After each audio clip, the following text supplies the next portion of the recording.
हर खबर पर होगी आपकी पकड़। डाउनलोड कीजिए एबीपी लाइव ऐप। और अब अगली खबर। देश में मजदूरों के पलायन की तस्वीरों को देखते वक्त आपके मन में यह सवाल उठता होगा कि आखिर लाखों मजदूरों के भविष्य का क्या होगा, इन्हें कैसे काम मिलेगा। यह सब तभी होगा जब कारोबार फिर से शुरू होगा।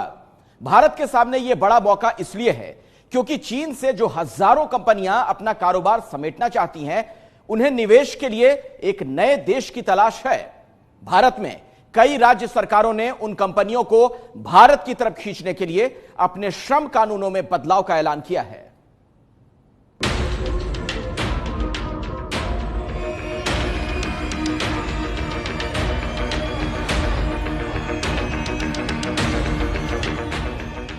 इन बेबस मजदूरों की तकलीफ पूरा देश देख रहा है। हम और आप सब चाहते हैं इनकी मदद की जाए, इन्हें रोजगार मिले, घर मिले, सम्मान से 2 वक्त की रोटी मिले। लेकिन इन्हें यह सब तभी मिलेगा जब देश में कारोबार होगा, इंडस्ट्री होगी, मजदूरों से जुड़े सही कानून होंगे। कोरोना वायरस की वजह से देश में जो लॉकडाउन है, उसका काम धंधे पर बड़ा असर पड़ा है। करोड़ों मजदूर रातों रात बेरोजगार हो गए। ये मजदूर बड़े बड़े शहरों से वापस अपने गांव के लिए चल पड़े। इंडस्ट्री के लिए ये बड़ी चुनौती है कि कैसे इन मजदूरों को वापस काम पर लाया जा सके, कैसे काम धंधों को वापस शुरू किया जा सके। ऐसे में कुछ राज्यों ने पहल करते हुए अपने लेबर लॉज में कई महत्वपूर्ण बदलाव किए हैं ताकि कारोबार को बढ़ावा मिल सके और बेरोजगारों को रोजगार मिल सके। लेकिन सबसे पहले ये जानना जरूरी है कि इन बदलावों की जरूरत क्यों पड़ी। चीन से करीब 1000 कंपनियां निकलने की फिराक में हैं। भारत की कोशिश है कि उन कंपनियों को अपनी ओर खींचा जा सके। ऐसे में लेबर लॉ बदला जा रहा है ताकि इन कंपनियों को वैसा ही माहौल दिया जा सके जैसा उन्हें चीन में मिला हुआ था। चीन में अधिकतर आईटी कंपनियों में 12 घंटे तक भी काम होता है। अगर ये 1000 कंपनियां भारत में आ जाती हैं, तो बेशक भारी भरकम निवेश आएगा। जब इतनी सारी कंपनियां यहां आएंगी, तो उससे नौकरियां भी पैदा होंगी। देश के सबसे ज्यादा आबादी वाले राज्य उत्तर प्रदेश ने श्रम कानूनों में बदलाव की एक बड़ी पहल की है। योगी आदित्यनाथ की सरकार ने उत्तर प्रदेश में कुछ श्रम कानूनों को अस्थायी छूट देने के अध्यादेश को पारित किया है। फिलहाल ये अध्यादेश कैबिनेट ने पारित किया है और अनुमोदन के लिए इसे राज्यपाल के पास भेजा गया है। योगी सरकार का मानना है कि अध्यादेश के जरिए कोरोना के संकट के चलते राज्य में आर्थिक गतिविधियों पर जो विपरीत प्रभाव पड़ा है, उससे निपटने में मदद मिलेगी। यूपी में अध्यादेश के जरिए अगले 3 साल के लिए लेबर लॉ के तमाम प्रावधानों को निलंबित करने का फैसला किया गया है। राज्य में आर्थिक गतिविधियों को तेजी देने और कंपनियों को लुभाने के मकसद से ऐसा किया गया है। मैन्युफैक्चरिंग यूनिट्स और कारखानों के मालिक जरूरत के हिसाब से लेबर रख सकेंगे। अध्यादेश में करार के साथ नौकरी करने वाले लोगों को हटाने, नौकरी के दौरान हादसे का शिकार होने और समय पर वेतन देने जैसे 3 नियमों को छोड़कर अन्य सभी श्रम कानूनों को 3 साल के लिए स्थगित कर दिया गया है। ये नियम यूपी में स्टेट और सेंट्रल इकाइयों पर लागू होंगे। इसके दायरे में 15,000 कारखाने और लगभग 8,000 मैन्युफैक्चरिंग यूनिट आएंगी। श्रम कानूनों में उनको निष्प्रभावी करते हुए सरल बनाया गया है, जिससे कि बंद पड़े उद्योग कारखाने समय आने पर समय से चल सकें, नए निवेश की संभावनाएं बढ़ सकें। एक समय बीमारू राज्य की श्रेणी में रखे जाने वाले मध्य प्रदेश ने भी लॉकडाउन को अवसर के रूप में बदलने की सोची है। मध्य प्रदेश के सीएम शिवराज सिंह चौहान का कहना है कि निवेशक नियमों के मकड़ जाल में न उलझें और श्रमिकों के हित भी सुरक्षित रहें। साथ ही निवेश आकर्षित हो और रोजगार के ज्यादा से ज्यादा अवसर बने, इसलिए श्रम कानूनों में संशोधन किया गया है। मध्य प्रदेश में अब उद्योग, कारोबार, निर्माण एजेंसियों के लाइसेंस और रजिस्ट्रेशन 1 दिन में होंगे। पहले इस प्रक्रिया में 30 दिन लगता था। 1000 दिन में छूट का प्रस्ताव केंद्र को भेजा गया है। अब विभागीय निरीक्षणों से मुक्ति मिलेगी। उद्योग अपनी मर्जी से थर्ड पार्टी इंस्पेक्शन करा सकेंगे। रजिस्टर की प्रक्रिया में छूट मिलेगी। फैक्ट्री इंस्पेक्टर द्वारा जांच और निरीक्षण से मुक्ति मिलेगी।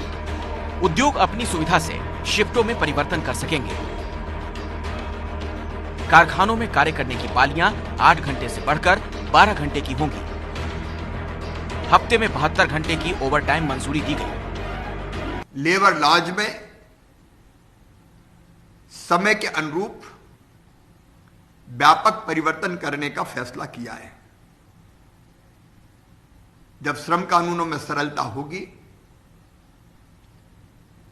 नए उद्योग फिर आसानी और सरलता से हमारे यहां लग सकेंगे। लोगों को रोजगार भी मिलेगा। अब बात गुजरात की।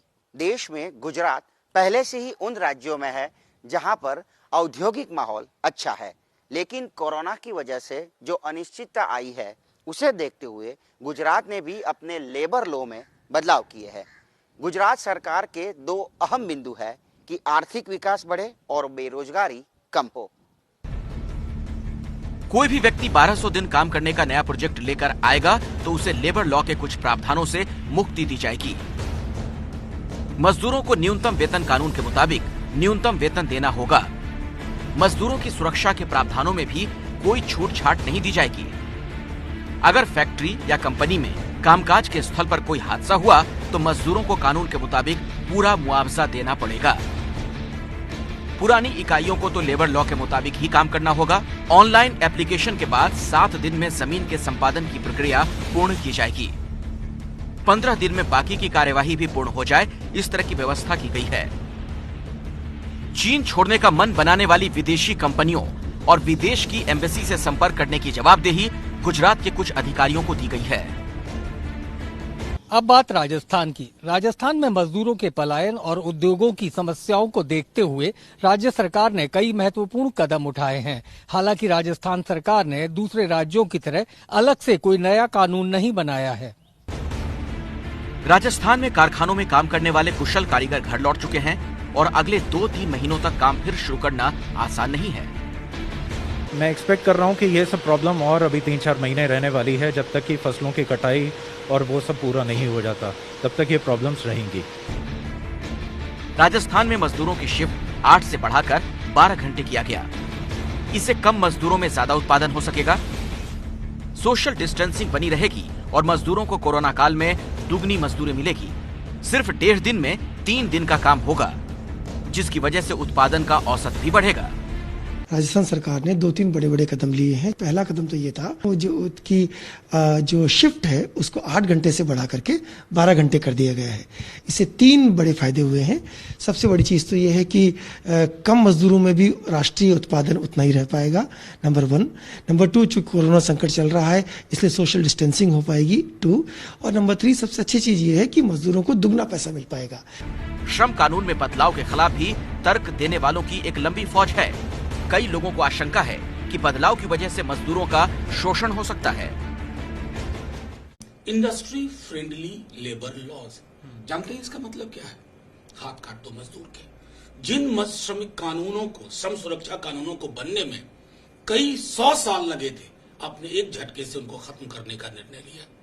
जो उद्योग हैं, बड़े उद्योग, वो भी अपने मजदूरों को उनको साथ रख करके उनकी आवश्यकताओं की पूर्ति करते हुए ये सब काम करना शुरू करें, ताकि हमारा जो पहिया है प्रगति का वो फिर से वो काम कर सके। श्रम कानूनों में बदलाव के पक्ष और विपक्ष के अपने अपने तर्क हैं। सबकी चिंता अपनी अपनी जगह ठीक है, लेकिन कोरोना काल के इस संकट को अवसर में बदलना भारत की मजबूरी भी है और जरूरत भी। ऐसे में श्रम कानूनों में बदलाव से उम्मीद की जानी चाहिए कि दुनिया भर के निवेशक भारत की ओर आकर्षित होंगे, भारत में निवेश करेंगे और भारत के लोगों को रोजगार के नए अवसर मिलेंगे।